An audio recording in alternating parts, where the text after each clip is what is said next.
ये परमेश्वर का वचन है, इसमें मेरा विश्वास है। ये परमेश्वर का वचन है, इसमें मेरा विश्वास है। आइए कुछ आयत पढ़ के हम आगे बढ़ेंगे। सबसे पहली आयत हम पढ़ते हैं यशाया 9 और 6। यशाया उसका 9वां अध्याय उसकी 6ठी आयत।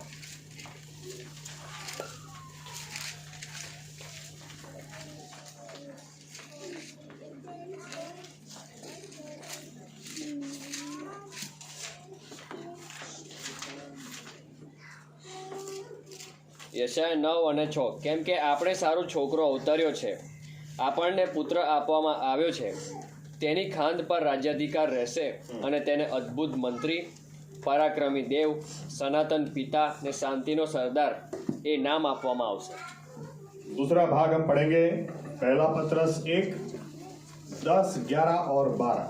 पहला पत्रस 1 10 11 और 12।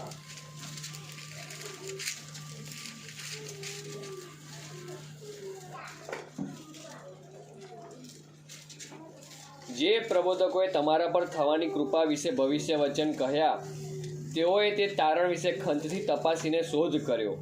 તેઓમાં રહેલા ખ્રિસ્તના આત્માએ ખ્રિસ્તના દુઃખ તથા તે પછીના મહિમા વિશે અગાઉથી સાક્ષી પૂરી। ત્યારે તેણે કયો અથવા કેવો સમય બતાવ્યો હતો એની તપાસ તેઓ કરતા હતા। તે બાબતો પ્રસિદ્ધ કરીને તેઓએ પોતાની જ નહીં પણ તમારી સેવા કરી હતી એવું તેઓને પ્રગટ કરવામાં આવ્યું હતું। તે બાબતોના સમાચાર આકાશથી મોકલેલા પવિત્ર આત્માની સહાયથી જેઓએ તમને સુવાર્તા પ્રગટ કરી તેઓની મારફતે તમને હમણાં જણાવવામાં આવ્યા, તે બાબતોની નિરીક્ષા કરવાની ઈચ્છા દૂતો પણ રાખે છે। और एक आखिरी भाग पढ़ते हैं मत्ती 1 और 21। मत्ती 1 और 21।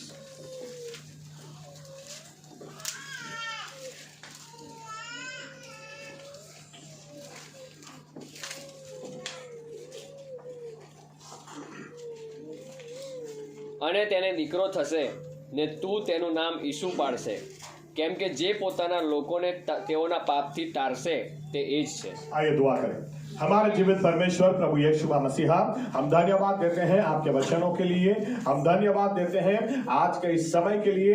आपने हमें यह मौका दिया कि हम आपकी हजूरी में आकर प्रभु यीशु मसीहा आपको धन्यवाद दें, आपकी प्रशंसा हम करें, साथ में मिलकर आपके नाम की हम बड़ाई करें। और ये समय है जब हम आपकी आवाज सुने।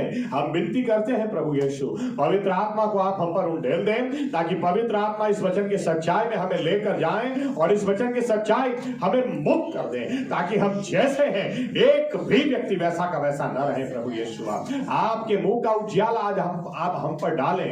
आज आप हमें छू लें। आज आप प्रभु यीशु मसीहा अभी भी हमारे जीवनों में कोई भी बंधन है उसको तोड़ दें, कोई भी निराशा उसको आज से भर दें। प्रभु यीशु अगर गिर गए हमें उठा लें। हम एक भी व्यक्ति वैसा का वैसा न रहे। प्रभु यीशु आज आप हमसे बात करें, आप हमसे व्यवहार करें। इसके लिए हम अपने जीवनों को फिर से एक बार आपके हाथों में देते हैं। फिर से एक बार आपका लहू हम अपने आप पर लेते हैं और आपसे प्रार्थना करते हैं और विनती करते हैं प्रभु यीशु मसीहा कि आज इन वचनों के द्वारा आप हमसे बात करें, आप हमसे व्यवहार करें और महिमा सिर्फ और सिर्फ आप लें। ये प्रार्थना प्रभु यीशु मसीहा के नाम से हम करते हैं। साथ में कहेंगे आमीन। धन्यवाद प्रभु यीशु। बैठ सकते हैं। धन्यवाद प्रभु यीशु, धन्यवाद।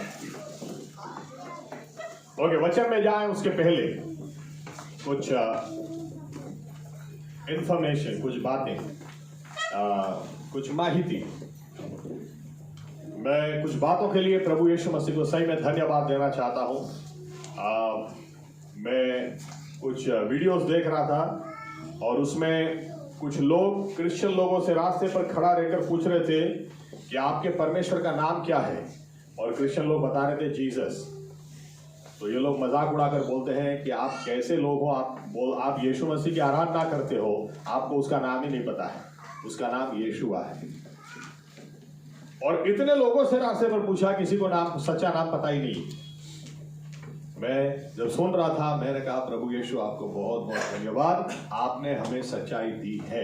आमीन। हम अंधेरे में नहीं हैं, हम जानते हैं उसका नाम यीशुआ यानी यहोवा मेरा उद्धार करता है। आमीन।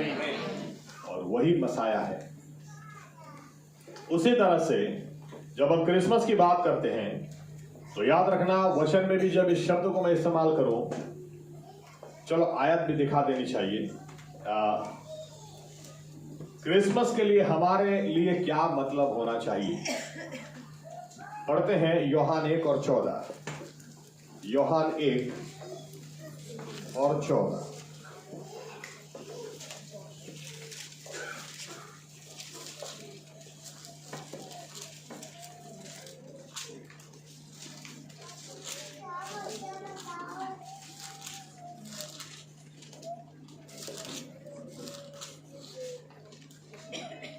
શબ્દ સદે થઈને આપણામાં વસ્યો અને બાપના એકાકી જનિત દીકરાના મહિમા જેવો તેનો મહિમા અમે દીઠો, તે કૃપા તથા સત્યતાથી ભરપૂર હતો।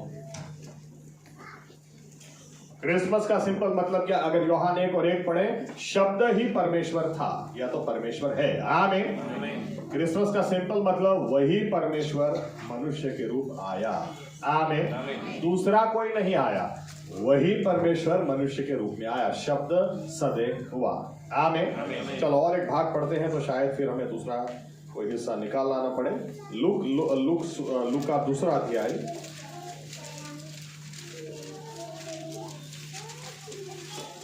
पढ़े 9वीं आयत से 15वीं आयत तक। लूका 2 9 से 15। પ્રભુનો એક દૂત તેઓની પાસે આવીને ઊભો રહ્યો ને પ્રભુના ગૌરવનો પ્રકાશ તેઓની આસપાસ દેખાયો અને તેઓ ઘણા ભયભીત થયા।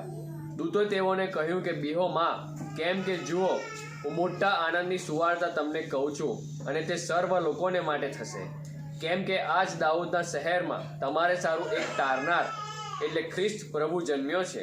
તમારે સારું એ નિશાની છે કે તમે એક બાળકને લુગડામાં લપેટેલો ગભાણમાં સૂતેલો જોશો। પછી દૂતની સાથે આકાશી સેનાનો સમુદાય એકાએક પ્રગટ થયો। તેઓ દેવની સ્તુતિ કરીને કહેતા હતા કે પરમ ઊંચામાં દેવને મહિમા થાઓ, તથા પૃથ્વી પર જે માણસો વિશે તે પ્રસન્ન છે તેઓને શાંતિ થાઓ। દૂતો તેઓની પાસેથી આકાશમાં પાછા ગયા પછી તે ઘેટા પાળકોએ એકબીજાને કહ્યું કે ચાલો આપણે બેથલેહેમ જઈએ અને જે વાતની ખબર પ્રભુએ આપણને આપી છે તે જોઈએ। ओके, आगे बढ़े वचन में उसके पहले, अभी शायद हमको खोलना नहीं पड़ेगा ऐसा लगता है, देखते हैं। एनीवे, दूसरी बात कि हमें यह भी जानकारी होनी चाहिए कि आज क्रिसमस नहीं है। कोई हमको क्या बताए, हमको पहले से पता है। आमीन। अगर इतिहास को पकड़े, अगर आपको जानकारी चाहिए या इच्छा हो तो चर्च के बाद मुझे मिलना, चर्च सर्विस के बाद। मत्ती 2 अध्याय और 7वीं आयत में ऐसा लिखा है, हेरोद ने मागियों को बुलाया और उनसे बुलाकर पूछा कि आपको तारा कब दिखा था। तो इसका यहूदी लोगों के पास पूरा रिकॉर्ड है।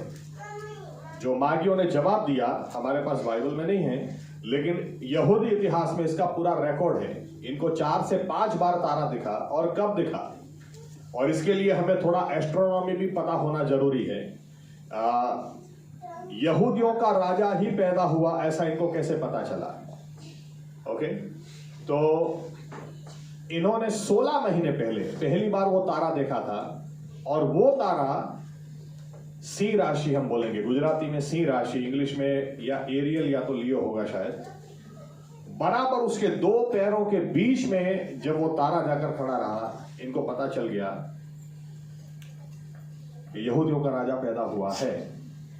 और ये दिन कोई दूसरा दिन नहीं था, ये सितंबर 12 थी, और यही दिन योम किपुर भी था। यही दिन वो दिन था जिस दिन परमेश्वर ने इंसान को बनाया। उसी दिन यीशु मसीह इंसान के रूप में आए।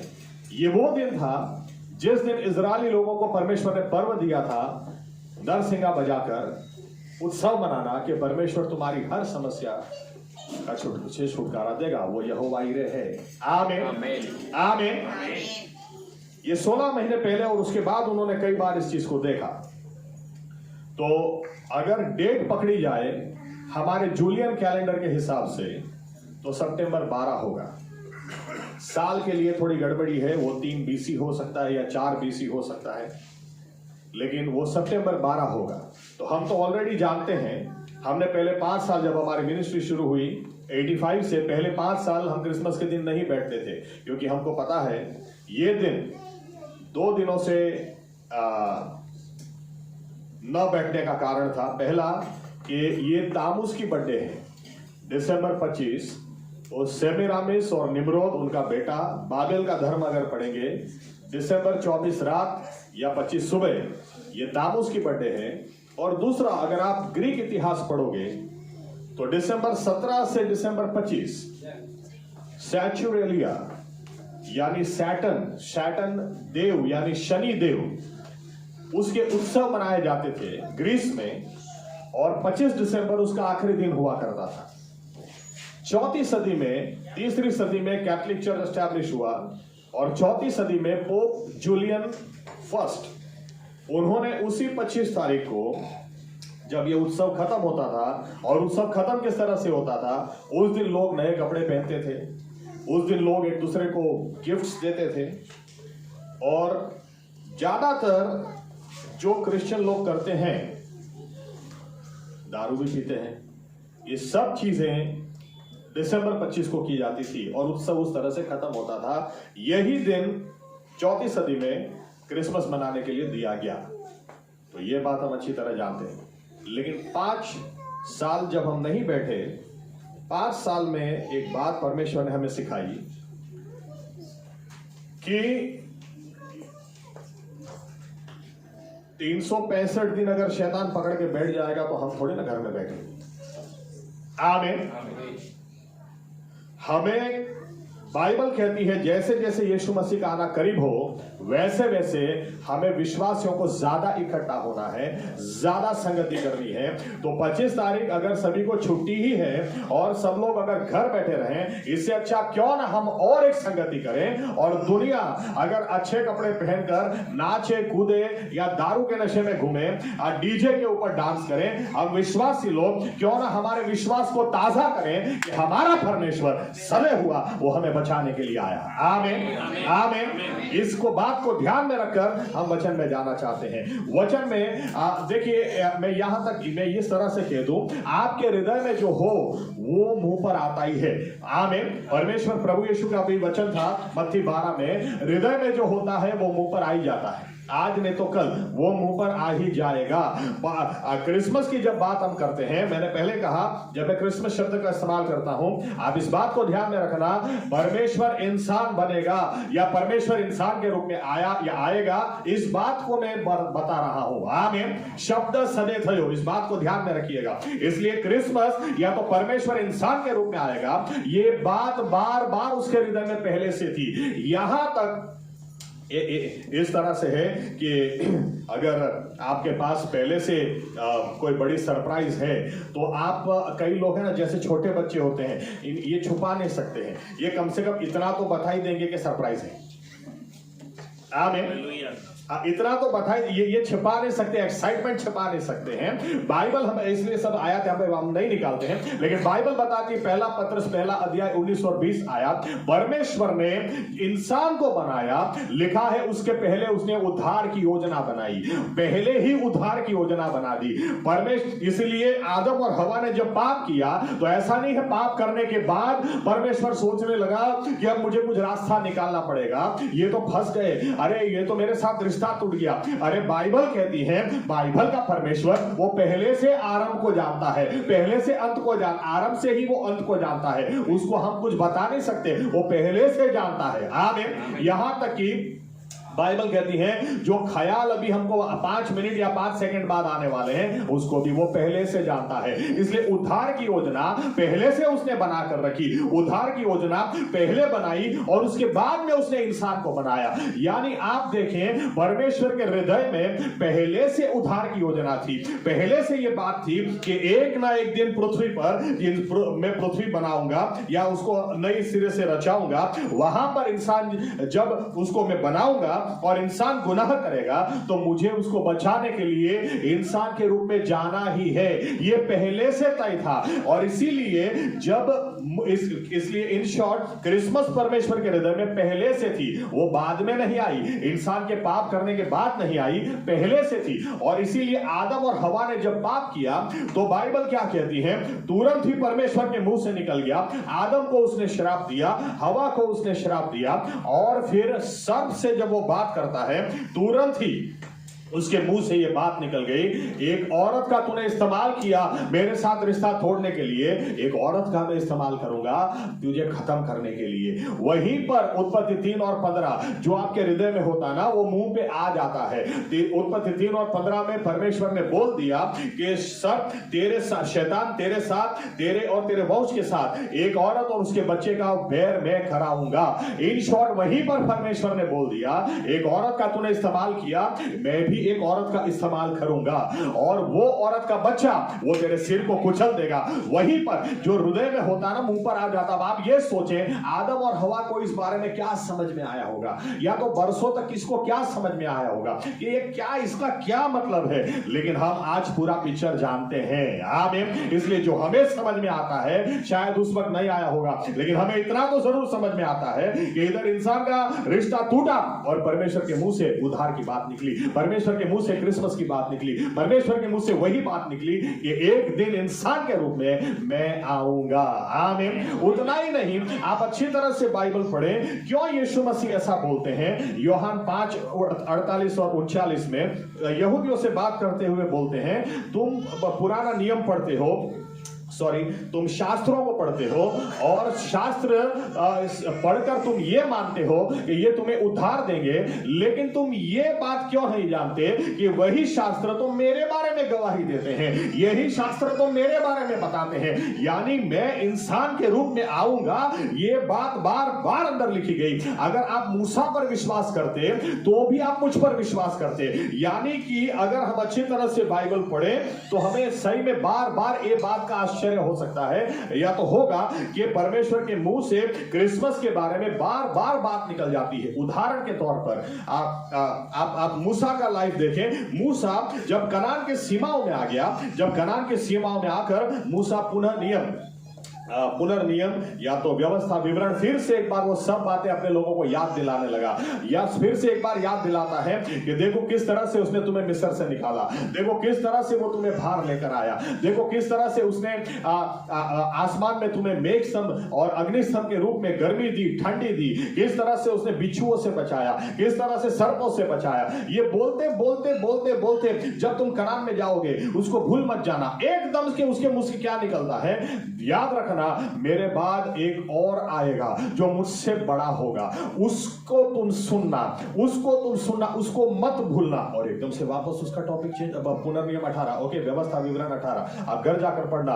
वो बात कुछ और कर रहा है, लेकिन करते करते करते मसीहा की बात आई जाती है, वो एक और आएगा जो मुझसे बड़ा होगा। इसलिए यीशु मसीह बोलते हैं, या तो पतरस भी बोलता है प्रेरितों के काम 3 और 23 में, मूसा जिसके बारे में बता रहा था वो यीशु मसीह ही तो है, वही ईश्वर वो इंसान के रूप में आएगा। एक दिन क्रिसमस आएगी, वो ईश्वर इंसान के रूप में आएगा। आमीन, आमीन। आप देखें अलग अलग सेवकों को देखें, कहां से मुंह से क्रिसमस की बात, इनके मुंह पर कुछ और बात करते हैं। एक उदाहरण अगर आपको बहुत सारे उदाहरण दे सकता हूं, आप मीखा पढ़ें, मीखा का पुस्तक आप पढ़ेंगे तो मीखा को परमेश्वर ने, इसलिए पहले तो आप शुरू करेंगे तो मीखा शुरू यहां से करता है, परमेश्वर तुम्हें छोड़ेगा नहीं, तुम याद रखना, इसे पाप में तुम जी रहे हो, उसको तुम भूल चुके हो, उसकी तुमको पड़ी नहीं है, उसकी आज्ञाओं की पड़ी नहीं है, उसके मान सम्मान की तुम्हें पड़ी नहीं है, परमेश्वर छोड़ेगा नहीं। बोलते बोलते बोलते एकदम से 5वें अध्याय में क्या बोलता है,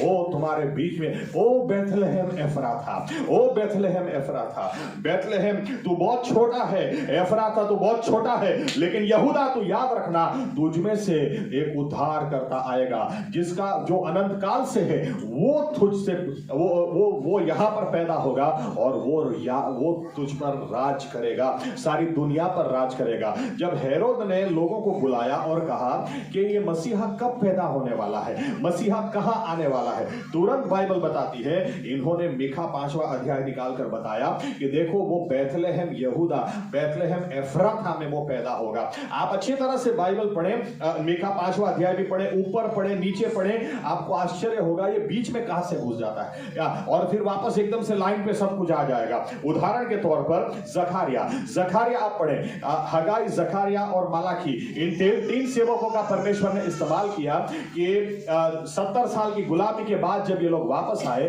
तो इनको पुनः स्थापित करने के लिए, इजराइल देश को फिर से खड़ा करने के लिए, इनको नियम फिर से सिखाए, परमेश्वर के लिए मान सम्मान कैसे करना, वो सब बातें फिर से सिखाना शुरू किया। ये सिखाते सिखाते आप पढ़ना जकारिया 9वां अध्याय, 9वें अध्याय में जकारिया बोलता है, याद रखना फिलिस्तीन, परमेश्वर तुम्हें छोड़ेगा नहीं, याद रखना अश्केलोन, परमेश्वर तुम्हें छोड़ेगा नहीं। बोलते बोलते एकदम से बोलता है, ए यरूशलेम याद रखना, गधे की बच्चे के ऊपर बैठकर वो सवार होकर आएगा। और फिर आप आगे पढ़ना, वापस वो अपने टॉपिक पे आ जाता है, वापस फिर इजराइल को भी बोलता है, इब्राहिम को भी बोलता है, वो तुझे भी छोड़ेगा नहीं। तो ये बीच में कहां से आ गया? लेकिन जो हृदय पर बात होती है ना, वो मुंह पे आ ही जाती है। आमीन। परमेश्वर के हृदय में पहले से मसीहा था, पहले से उसको इंसान के रूप में आने की बात थी। इसलिए आप अच्छी तरह से पुस्तकों को पढ़ें। और यशाया का उदाहरण मैं आपको दूं, यशाया 5, मैं अगर गलती नहीं करता हूं तो 5 राजाओं के समय उसने भविष्यवाणी दी, प्रबोधक की सेवकाई उसने दी। और इजराइल बहुत ही दुष्ट था उस वक्त, उस परिस्थिति बहुत ही दुष्ट थी, यहां तक कि वो पहले बोल भी देता है कि एक बैल है या गधा भी है, वो अपने मालिक को जानता है, लेकिन इजराइल अपने परमेश्वर को नहीं जानता है। ये सब बातें वो इतना डांटता था। 5वां अध्याय अगर आप पढ़ेंगे, यशाया 5वां अध्याय, बहुत जबरदस्त वो इजराइलियों को झाड़ता था, तुम में बुद्धि नहीं है, इसलिए तुम गुलामी में चले गए, गधा भी तुमसे अच्छा है और बैल भी तुमसे अच्छा है। लेकिन यही यशाया जब परमेश्वर को निहारता है, और ये परमेश्वर राजाओं का राजा, प्रभुओं का प्रभु, पवित्र परमेश्वर को जब निहारता है, इसके बाद वो आप उसकी सेवकाई देखें। अब आप पढ़ें, एकदम से वो शुरू करता है कि जो अंधेरे में बैठे हैं उन्होंने उजियाला देखा। ये जो लोगों को डांट रहा था, ये बोलता है जो अंधेरे में बैठे उन्होंने उजियाला देखा। और उन्होंने उजियाला देखा, क्या देखा? क्योंकि हमें एक बेटा दिया गया, हमारे लिए एक पुत्र आया, और वो पराक्रमी परमेश्वर कहलाया जाएगा, वो सनातन पिता कहलाया जाएगा, वो पराक्रमी, वो अद्भुत मंत्री कहलाया जाएगा, वही शांति का सरदार कहलाया जाएगा, और उसके राज्य का कभी भी अंत नहीं होगा। आप अच्छी तरह से पढ़ना, इसके आगे की आयत वापस वो लाइन पे आ जाता है, तो ये बीच में किधर से आ गया? लेकिन परमेश्वर के हृदय में ये बातें पहले से थी। आमीन। कोई आश्चर्य की बात नहीं है। हमने क्या पढ़ा? क्योंकि ये सब बातें जैसे होती थी, बाइबल यूं कहती है कि दूत इन बातों को देखना चाहते थे, दूतों को भी इंटरेस्ट आता था कि ये क्या है, ये क्या है। क्योंकि आप दूतों के बारे में सोचें, आप ये सोचें कि यहाँ आदम और हवा ने पाप किया, और दूत क्या कर रहे हैं, और दूत भी सोच रहे हैं कि क्या हो गया, क्योंकि दूतों को पता है। किसी दिन वचन से देखेंगे कि शैतान ने बलवा भी क्यों किया। कई लोगों को ये प्रश्न होता है, शैतान ने बलवा किया क्यों? याद रखें, शैतान ने इसलिए बलवा किया क्योंकि उसका मेन कारण ये था, आप और मैं, अभी तक हम आने से पहले वो सबसे उत्तम था, वो सबसे करीबी था, वो सबसे परमेश्वर के बहुत ही करीब था। लेकिन जब उसको ये पता चला कि परमेश्वर किसी को बनाएगा जो उसके जैसा होगा, इसीलिए आज इंसान सबसे बड़ा उसका दुश्मन है। आमीन। क्योंकि जो उसे चाहिए था, परमेश्वर ने सब कुछ हमें दे दिया। आप सोचें कि जब परमेश्वर ने उसको फेंक दिया, और यहां पर उसके द्वारा आदम और हवा गुनाह करते हैं और रिश्ता टूट जाता परमेश्वर के साथ, दूसरी बाजू परमेश्वर के मुंह से एकदम से निकलता है, तेरे वंश और एक औरत के बेटे के द्वारा मैं तुझे खत्म कर दूंगा, तुझसे बदला ले लूंगा। आप दूसरे दूतों के बारे में सोचे, दूत क्या सोचते होंगे, ये क्या बोल रहा है, कुछ समझ में नहीं आ रहा। या दूतों को कहां से समझ में आएगा? इसलिए बाइबल बताती है दूत भी एक्साइटेड है कि परमेश्वर की योजना क्या है, ये क्या करने जा रहा है, ये क्या होने जा रहा है, ये क्या कर रहा है। इसीलिए जैसे मैं तो ये भी सोचता हूं कि अगर दानियल के पास गैब्रियल दूत को भेजा और दानियल को वो कुछ समझ दे रहा है, तो जब गैब्रियल दूत को समझ दे रहा है उसको भी आश्चर्य होता होगा कि आगे क्या होने वाला, कैसे होने वाला। बाइबल बताती है दूतों को भी एक्साइटमेंट था, दूत भी जानना चाहते हैं कि ये होने क्या वाला है, परमेश्वर आगे क्या करेगा, कैसे करेगा। उनको भी ये बात समझ में आती थी कहीं ना कहीं। इसलिए आप इतिहास स्टडी करेंगे तो बहुत सारी जगह अलग अलग अवतारों की बात है, क्योंकि शैतान को बात समझ में आती थी कि परमेश्वर एक दिन इंसान के रूप में जाएगा, लेकिन वो कैसे होगा, कहां होगा। यशाया नबी आप देखें कि परमेश्वर यहां पर आप यशाया 10वां अध्याय पढ़ना जाकर 10वें अध्याय में वो क्या बात करता है और एकदम से 11वें अध्याय में 1000 साल वो राज करेगा। अरे वो किधर से आ गया? 12वें अध्याय में एकदम से वापस नॉर्मल हो जाता है, और लेकिन जो हृदय में होता है वो मुंह पर आ ही जाता है। आमीन। यहां पर इजराइल की भविष्यवाणी है, आप अच्छी तरह से पढ़ें। वो उदाहरण के तौर पर 35वां अध्याय 34 को पढ़ना और 36 को पढ़ना। ओके, बहुत सभी आयतें दूंगा तो बहुत लंबा होगा, लेकिन आप 34 को पढ़ें और 36 को पढ़ें, आपको आश्चर्य होगा ये 35 बीच में किधर से आ गया, 34 का क्या विषय चल रहा, वो 36 में आपको दिखेगा, और 35 में एकदम से क्या बात आ जाती है। जब तुम्हारा परमेश्वर आएगा, निराश मत होना, वो तुम्हें बचाने के लिए आएगा, और जब वो बचाने के लिए आएगा तब अंधे देखेंगे, तब लूले लगड़े दौड़ेंगे, और याद रखना जो बंधन टूटेंगे और जो रोते होंगे वे भी हंसेंगे, क्योंकि तुम्हें तुम्हारा परमेश्वर बचाने के लिए उतर आया। एकदम से वापस दूसरी बात है, फिर 36वें अध्याय से दूसरी बात शुरू हो जाती है।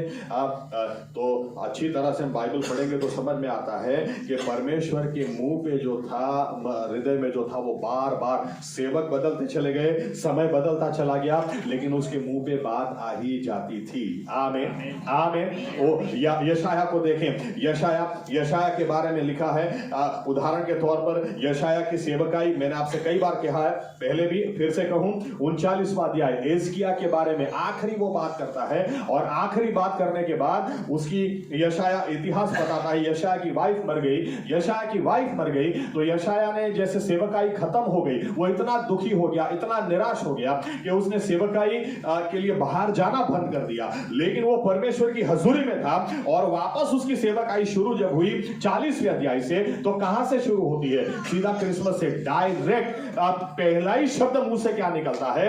देखो जो रानमा कोई पुकारी रही छे, सीधा योहान बपतिस्मा।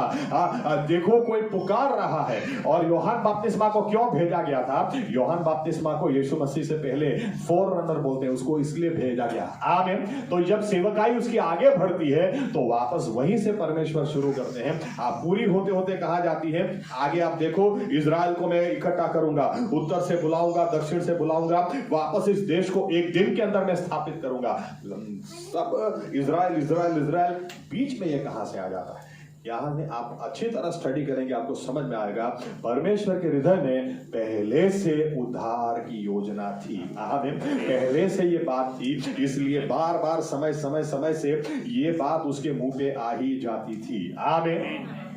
और इसलिए जब हम क्रिसमस के समय की बात करें, जब ये समय करीब आ रहा था, देखो परमेश्वर ने कितने चमत्कार कर दिए। बाइबल कहती है पहली बात जकारिया, परमेश्वर ने किस तरह से कड़ियों को जोड़ना शुरू किया। बाइबल कहती है परमेश्वर ने जकारिया को सबसे पहले दर्शन दिया, और जकारिया को दर्शन देकर क्या कहा? तेरी प्रार्थना सुनी गई है और तेरी प्रार्थना का जवाब मिलेगा और तुझे बेटा होगा। लेकिन ये बेटा ऐसे ही नहीं होगा, उसका नाम भी ऊपर से दिया गया, उसका नाम तू योहान रखेगा। जकारिया ने कहा लेकिन हमारे परिवार में योहान नाम आज तक किसी का है ही नहीं। योहान नाम हो ना हो, तुझे कह दिया। गैब्रियल दूत बहुत अच्छा बोलता है, मैं परमेश्वर की हजूरी में खड़ा रहता हूं, वहां से तेरे पास तुझे कहने के लिए आया हूं, तुझे बेटा होगा, उसका नाम तू योहान रखेगा। योहान का मतलब होता है जिसके ऊपर परमेश्वर के अनुग्रह का हाथ है। ओके, या तो परमेश्वर का अनुग्रह है, और ये एलिया की आत्मा से भरा होगा, और ये इसके पीछे जो आने वाला उसके लिए रास्ता तैयार करेगा। परमेश्वर ने सबसे पहला कदम उठाया। एलिजाबेथ और जकारिया जो बहुत बूढ़े थे उनको परमेश्वर ने बचा दिया। दूसरा, मरियम के पास दूत को भेजा, मरियम के पास दूत को भेजा और मरियम के आप सभी कड़ियां जोड़ना, ये सिर्फ परमेश्वर कर सकता है। क्रिसमस हमको याद दिलाती है कि परमेश्वर ने नामुमकिन था उसको भी मुमकिन किया, क्योंकि जब अल्टीमेट टाइम आया, लिखा है कि परमेश्वर ने दूत को मरियम के पास भेजा और यही दूत जाकर बोलता है तू गर्भवती होगी। ऐसा कैसे हो सकता है? बाइबल कहती है आज तक कोई नहीं हुआ, तो अब कैसे हो सकता है? लेकिन दूत ने जवाब देते हुए कहा परमेश्वर की ओर से आया हुआ कोई भी वचन वो खाली नहीं जाएगा।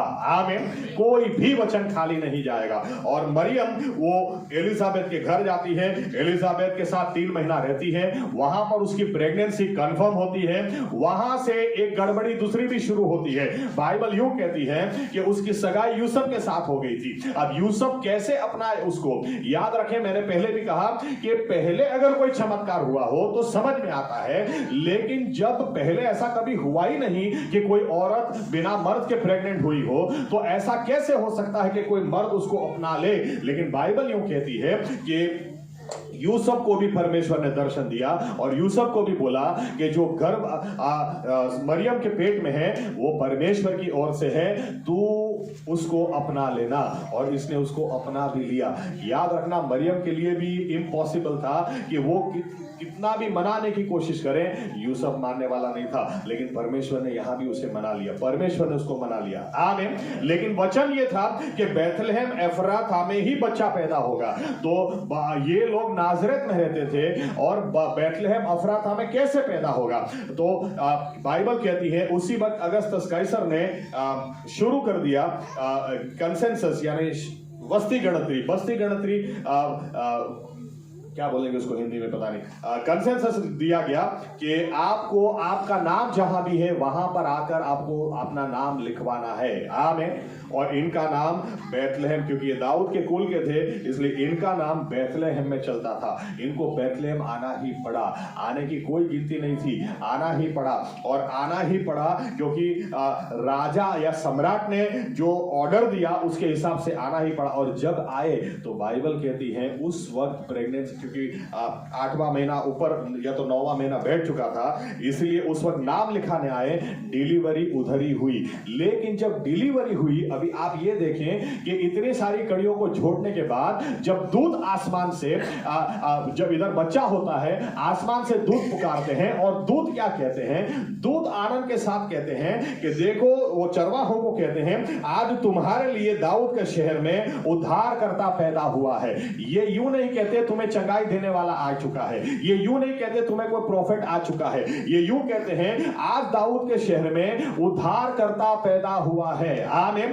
आमीन। उद्धारकर्ता पैदा हुआ है। क्रिसमस का संदेश क्या है? क्रिसमस का संदेश यह है कि दूत पहले से परमेश्वर की इस योजना को इंसान के साथ, क्योंकि ऐसा लिखा है उद्धार की योजना को वो देखना चाहते थे, उद्धार की योजना में उनको इंटरेस्ट है, क्योंकि वो देखना वो जानते थे एक बात को कि परमेश्वर का हृदय इंसान के लिए ही धड़कता है। जब परमेश्वर का रिश्ता इंसान से टूटा, उसी वक्त क्रिसमस की बात आ गई, उसी वक्त बात आ गई कि मैं इंसान के रूप में आऊंगा, क्योंकि उद्धार की योजना परमेश्वर ने पहले से करके रखी। और क्रिसमस का संदेश यह है कि परमेश्वर खुद इंसान के रूप में जब आया, दूतों को यह बात पता थी, इसलिए दूतों ने यूं नहीं कहा देखो तुम्हें चंगाई देने वाला आ गया, देखो तुम्हारे श्राप हटाने वाला आ गया, देखो अब तुम्हें पैसा देने वाला आ गया। दूतों ने यूं कहा कि तुम्हारा उद्धार करता पैदा हो गया, यानी जो तुम्हें उद्धार देगा, तुम्हारे गुनाह से तुम्हें बचाएगा, बाहर निकालेगा, वो आ चुका है। आमीन। क्रिसमस का फोकस वो पाप है,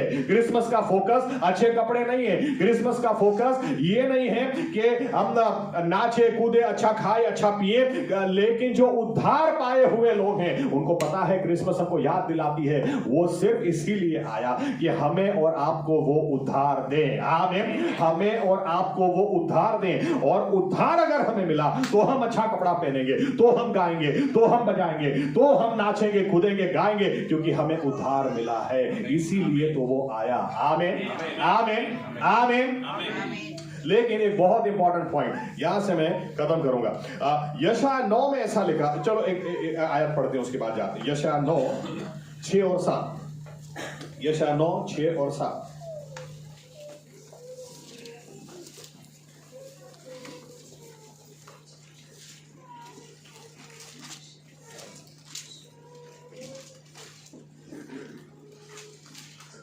કેમ કે આપણે સારો છોકરો અવતર્યો છે, આપણને પુત્ર આપવામાં આવ્યો છે, તેની ખાંદ પર રાજ્યાધિકાર રહેશે અને તેને અદ્ભુત મંત્રી, પરાક્રમી દેવ, સનાતન પિતાને શાંતિનો સરદાર એ નામ આપવામાં આવશે. દાઉદના રાજ્યાસન ઉપર ને તેના રાજ્ય ઉપર તેને ઇન્સાફ તથા ન્યાયીપણાથી તે સમયથી તે સર્વકાળ સુધી સ્થાપવા તથા દ્રઢ કરવા સારું. તેની સત્તાની વૃદ્ધિનો તથા શાંતિનો પાર રહેશે નહીં. सैन्यों देव यहोवा ની उत्कंठाથી આ થશે. ओके, अब यहां पर ऐसा लिखा है यहोवा ની उत्कंठाથી આ થશે. हिंदी में लिखा होगा यहोवा के पागलपन की वजह से ये होगा. यहां पर जो शब्द इस्तेमाल किया गया वो हिब्रू में शब्द है, एक्चुअली लिखते हैं किनात, QINAT, लेकिन बोलते हैं किना. ओके, उसका प्रोनाउंसिएशन ऐसा है. यानी परमेश्वर इंसान बन ही कैसे सकता है, परमेश्वर कैसे इंसान बन सकता है. लेकिन बाइबल क्या कहती है कि परमेश्वर इंसान बनेगा और वो आकर हमें उद्धार देगा, वो अपना राज्य स्थापित करेगा. क्यों? क्योंकि उसके पागलपन की वजह से. ओके, इस शब्द के ऊपर मैं आपको बताना, क्योंकि सीधी बात है कि ईश्वर इंसान कैसे बन सकता है. कई लोगों को ये बात समझ में नहीं आती. ईश्वर ईश्वर है, ईश्वर इंसान बन ही कैसे सकता है. लेकिन कभी किसी ने प्यार किया हो तो पता चले प्यार में आदमी कुछ भी कर सकता है. आमीन. इतनी हद तक वो जा सकता है. लेकिन परमेश्वर का प्यार वो इतनी सीमाओं को लांघ गया. लेकिन उसके लिए मेरे हिसाब से मैंने जितना स्टडी किया है, शायद ये शब्द बाइबल में सिर्फ 2 ही बार इस्तेमाल किया गया है, किना. और इसके पहले ये इस्तेमाल होता है गिनती 5 और 14 में. गिनती 5वां अध्याय पूरा आप घर जाके पढ़ लेना. वहां पर क्या लिखा है, इसका मतलब क्या होता है मैं बताऊं. इसका मतलब होता है बहुत ईर्ष्या होना, इतनी ईर्ष्या कि ईर्ष्या में पागल हो जाना. वहां पर ऐसा लिखा हुआ है कि किसी दिन अगर पति को शक जाए कि मेरी पत्नी का रिश्ता किसी और के साथ है, वो पति जलने लगता है. वो पति इतना जलता है कि मेरी बीवी का रिश्ता किसी और के साथ कैसे हो सकता है. उसको ना नींद आती, ये बात उसको खाने लगती है. ये शब्द, इसका मतलब ये होता है कि ना कि मैं क्या करूं. बाइबल कहती है उस वक्त उनको ये नियम दिया गया था कि पति फिर आखिर में जब वो रह नहीं पाता तो अपनी पत्नी को लेकर याजक के पास जाता है. ना उसको नींद आती है, ना उसको चैन पड़ता है. वो दिन रात जलता है अंदर से कि मेरी पत्नी किसी और की कैसे हो सकती है. और वो याजक के पास अपनी बीवी को ले जाता है और याजक उसे बीवी को पूछता है क्या तेरा रिश्ता किसी और के साथ है. वो बीवी बोलती है नहीं. तो ठीक है, वो पानी लेता है, पानी के ऊपर प्रार्थना कर याजक उसको देगा. और जब वो बीवी वो पिएगी, अगर वो निर्दोष होगी तो उससे कुछ नहीं होगा. लेकिन अगर वो दोषी पाई गई और उसने कहा कि मैंने किया ही नहीं ऐसा, कबूल भी अगर नहीं करती, तो बाइबल यूं कहती है जब वो पानी वो पिएगी तो उसका घर मर जाएगा, वहीं पर मर जाएगा और वो आगे कोई भी बच्चा पैदा नहीं कर पाएगी और वो किसी भी मर्द के लायक नहीं रहेगी. ये यहां पर किन्हा शब्द इस्तेमाल किया गया. अब आप इसको समझने की कोशिश करें कि यहां पर पति को अगर शक जाता है कि मेरी पत्नी का रिश्ता किसी और के साथ है, तो यहां पर यह शब्द का मतलब है, या तो शब्द किस रेफरेंस में इस्तेमाल किया गया कि पति जलता है, जल मरता है अंदर और वो रह नहीं पाता कि मेरी बीवी किसी और की कैसे हो सकती है, मेरी बीवी को कोई और कैसे छू सकता है. लेकिन यही शब्द जब यीशु मसीह के लिए इस्तेमाल किया गया तो यहां पर भी मतलब यही होता है कि वो इंसान क्यों बनेगा. अरे क्यों नहीं बनेगा, क्योंकि वो जल रहा है अंदर से कि मेरे बच्चे दूसरों के कैसे हो सकते हैं, वो दूसरों के पास कैसे जा सकते हैं, वो दूसरों के आगे कैसे झुक सकते हैं, वो दूसरा कोई मारे और मैं देखता रहूं, ऐसा कैसे हो सकता है. कैसे मैं अपने लोगों को नाश में जाने दूं, कैसे मैं मेरे लोग हैं, मैंने अपने हाथों से इनको बनाया. बाइबल कहती है भय के साथ, आश्चर्य के साथ मां के घर के अंदर उसका हाथ घूमता है जिनको मैंने हाथों से बनाया. बनाया, जिसको मैंने बड़ा किया, जिसको मैंने पाला है। मुझे पता था मुझे बेटा चाहिए, मुझे पता था मुझे बेटी चाहिए। मैंने जिनको बनाया, आज वो शैतान कैसे उनके साथ खिलवाड़ कर सकता, कैसे मुझे उनसे दूर ले जाना।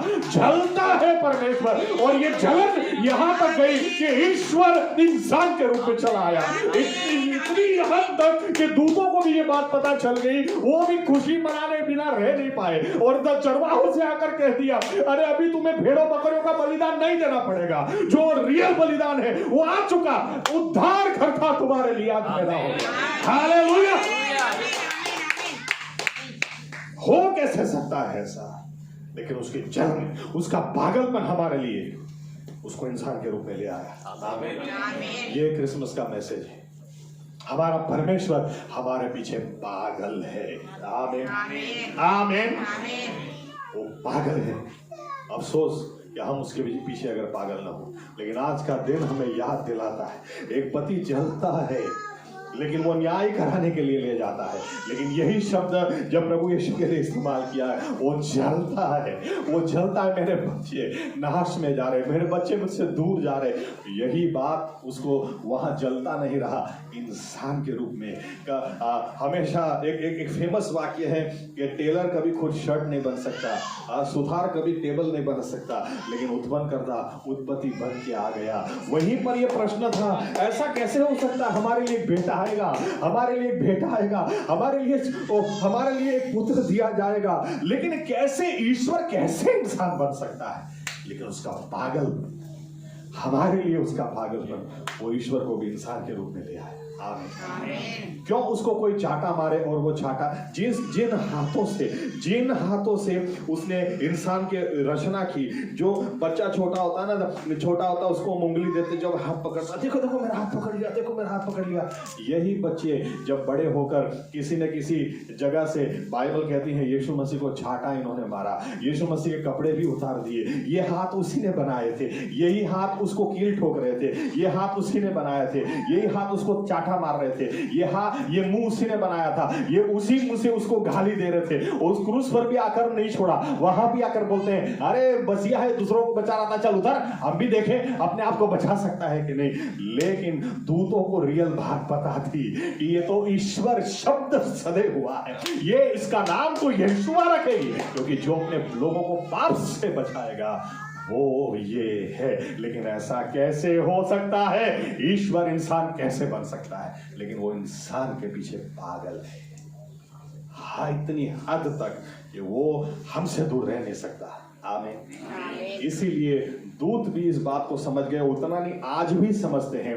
बाइबल कहती है इसीलिए आज भी अगर एक व्यक्ति पश्चाताप कर ले, एक व्यक्ति भी पश्चाताप कर ले, तो दूत परमेश्वर की हजूरी में आनंद और उत्सव मनाते। कोई चंगाई प्राप्त करे तो उत्सव नहीं होता, कोई मुर्दा जिंदा हो तो उत्सव नहीं होता, लेकिन कोई पापी पश्चाताप करे, परमेश्वर के साथ उसका रिश्ता जुड़ जाए, तो आज भी वो आनंद करते हैं, क्योंकि उनको पता है इंसान, ईश्वर सिर्फ और सिर्फ इंसान के पीछे पागल है और कुछ उसको नहीं चाहिए। आमीन आमीन। क्रिसमस हमको याद दिलाती है हम फेंक देने की वस्तु नहीं है, हम बहुत खास लोग हैं।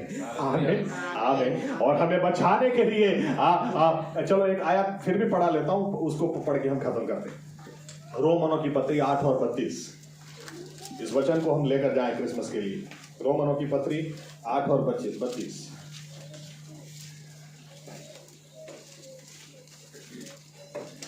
જેણે પોતાના દીકરાને પાછો રાખ્યો નહીં પણ આપણ સર્વને માટે તેને સોંપી દીધો, તે કૃપા કરીને આપણને તેની સાથે બધુંય કેમ નહીં આપશે?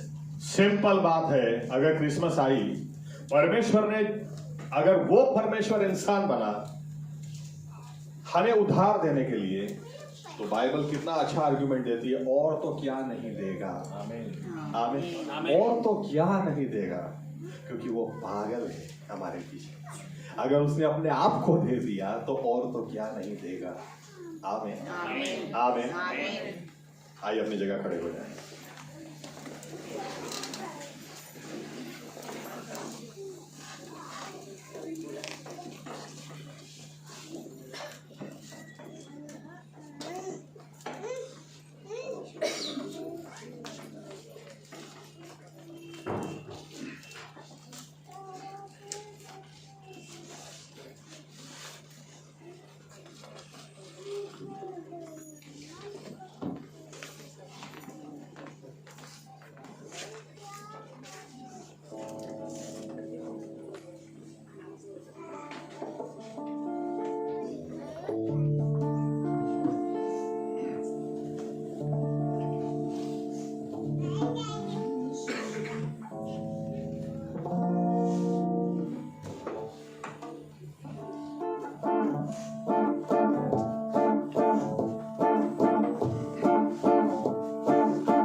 के उजाले आए हैं दिन खुशी के, आंसू बहाने वाले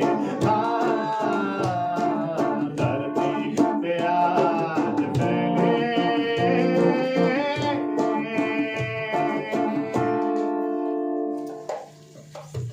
हाँ प्रभु यीशु मसीहा, हाँ प्रभु यीशु।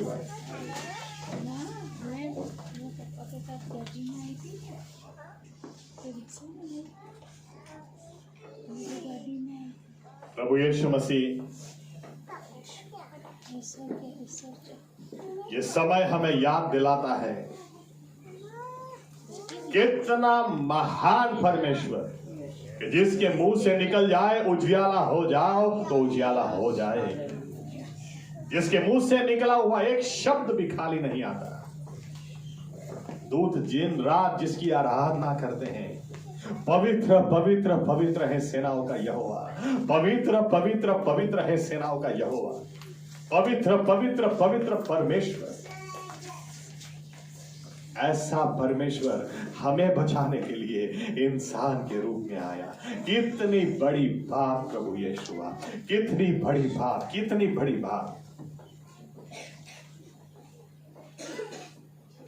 सिर्फ इसलिए कि आप हमें नाश में जाते हुए नहीं देखना चाहते।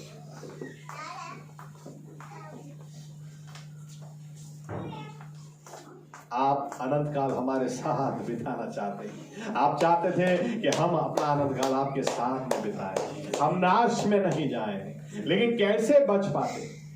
लेकिन धन्य हो आपके पागलपन के प्रेम को प्रभु यीशु, इतनी हद तक कि आप इंसान के रूप में चले आए। क्योंकि बिना लहू बहाए गुनाहों की माफी थी ही नहीं, लेकिन लहू बहाने के लिए आप इंसान बन गए। उत्पन्न करता उत्पत्ति कैसे बन सकता है? कैसे बन सकता है? एक ही जवाब है, वो हमारे प्यार में पागल है। परमेश्वर आसमान और पृथ्वी को बनाने वाला परमेश्वर इंसान के प्यार में पागल। धन्य हो ऐसे प्रेम को प्रभु यीशु, क्योंकि बिना उसके हम बच ही नहीं सकते। और वचन हमें कहती है ऐसा प्रेम जिसने कर दिया वो और तो क्या नहीं करेगा। धन्य हो ऐसे प्रेम को। धन्यवाद प्रभु यीशु, धन्यवाद प्रभु यीशु, धन्यवाद प्रभु यीशु, धन्यवाद प्रभु यीशु, धन्यवाद प्रभु यीशु, धन्यवाद। इसी विश्वास में हम आगे बढ़ते चले जाएं प्रभु यीशु। अच्छे कपड़े जरूर हम पहने, अच्छा खाना जरूर हम खाएं, लेकिन इस बात को न भूल जाएं कि ये दिन हमें याद दिलाते हैं कि आप पाप से उद्धार देने के लिए आए। आपने इतना पागल प्रेम हमसे कर दिया, इसीलिए ताकि हम पश्चाताप करके आपके साथ जुड़ जाएं, उद्धार पाएं और अनंत काल आपके हो जाए। और यही संदेश दूसरों के पास भी हम ले जाएं, और यही विश्वास से यहां से आगे हम बढ़े। समय कैसा भी हो, जमाना कैसा भी होता चला जाए, लेकिन जिस परमेश्वर ने हमें एक लौता पुत्र दे दिया वो और तो क्या नहीं देगा। अरे जो हमारे आसमान और पृथ्वी को बनाने वाला परमेश्वर अगर हमारे प्यार में पागल हो, वो और तो क्या हमारे लिए नहीं करेगा। हम ये करेंगे कि हम नम्र होकर उसके सजुरी में जिए और हमारे जीवनों से उसको मान और महिमा दें। ये प्रार्थना प्रभु यीशु मसीहा के नाम से हम करते हैं, आमीन। ओ आकाश माना तुम्हारा बाप, और नाम पवित्र लगाओ, तुम्हारो राज्य आओ, जेम आकाश में पृथ्वी पर तुम्हारी इच्छा पूरी थाओ। દિવસની અમારી રોટલી આજ તમે અમને આપો, અને જેમ અમે અમારા ગુનોને માફ કર્યા છે એમ તમે અમારા ગુનો અમને માફ કરો। અમને પરીક્ષણમાં ન લાવો પણ બુરાઈથી અમારો છૂટકો કરો, કેમ કે રાજ્ય તથા પરાક્રમ તથા મહિમા સર્વકાળ સુધી તમારા છે, આમેન। હવે આપણા તારનાર પ્રભુ યેશુવા મસીહા કે જે પોતાની જાત આપી શકે એ બીજું તો શું નહીં આપે। એજ પ્રભુ યેશુવા મસીહાની કૃપા આપણા આત્માઓની કાળજી હમણાંથી સદા સર્વકાળ સુધી રાખશે, આમેન। धन्यवाद प्रभु यीशु मसीह, धन्यवाद प्रभु यीशु, धन्यवाद।